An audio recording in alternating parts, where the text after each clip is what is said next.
loss like that harder to get over mentally than with some other? Yeah, stuff losing that way, the way we lost. So, coach made it apparent to us. I mean, after the game, just get ready for it and come back, have a good day of practice, and just try to prepare as best we can for you. How would do you personally process those types of losses? It all comes down to like a little couple plays. I think I just look back. We were up. We had the ball a couple possessions, and we didn't. I don't think we made the shot, but Trez Tingle hits the corner shot. It was like a Hail Mary shot. And then of course Stephen Thompson hits the big shot. So I think the way I process is everything happens for a reason. I think the way we play well enough to win. They played well enough to win as well. So I think it was a good overall game. So just tough one to swallow. Is it something that you go back and afterwards, do you look at it again over and over and over, or do you just get away from everything, or just not sort of,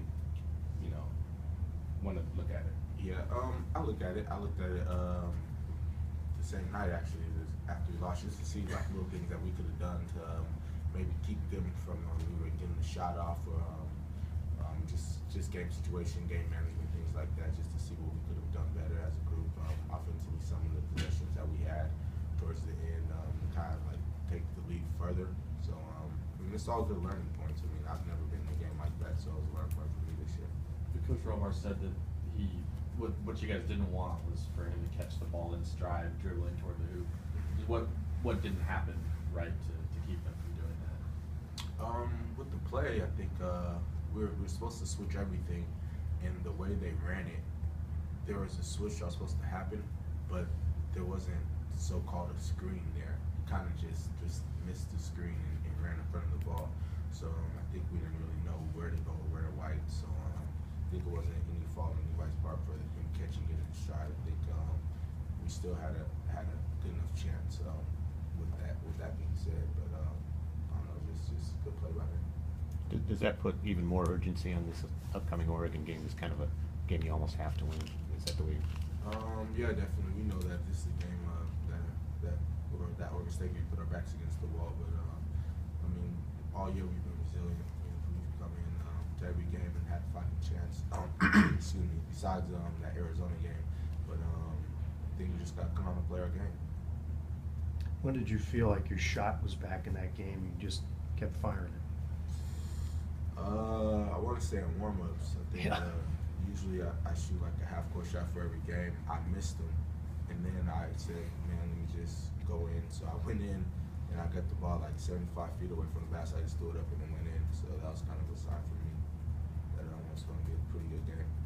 And then, and then just after you have a game like that, when you score like that, when you rebound and assist and play 38 minutes, and then you still lose, is there that feeling of like, what more can I do?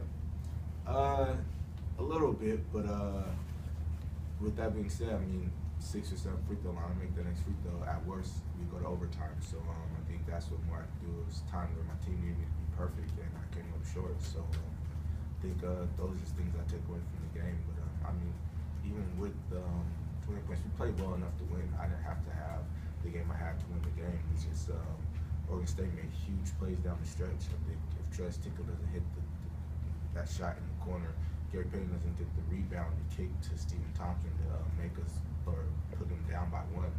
Just all sorts of things happen during the course of the game. Just with Oregon, have you seen them at all yet? And just what is it about them that's really particularly good at home? Man, I think they're just a great team home and on the road. I know they haven't lost at home, but I think between us, USC, and Oregon, most athletic teams in the conference, and they have multiple different players who can put the ball on the floor and score the basket. I think you can't just focus on one main guy or even 2 main guys. They have a whole bunch of guys that can hurt you. And then defensively, I think they have 2 of the leading shot blockers in the country. So have a whole lot of big bodies, so a whole lot of interchangeable parts, which makes them really difficult to beat.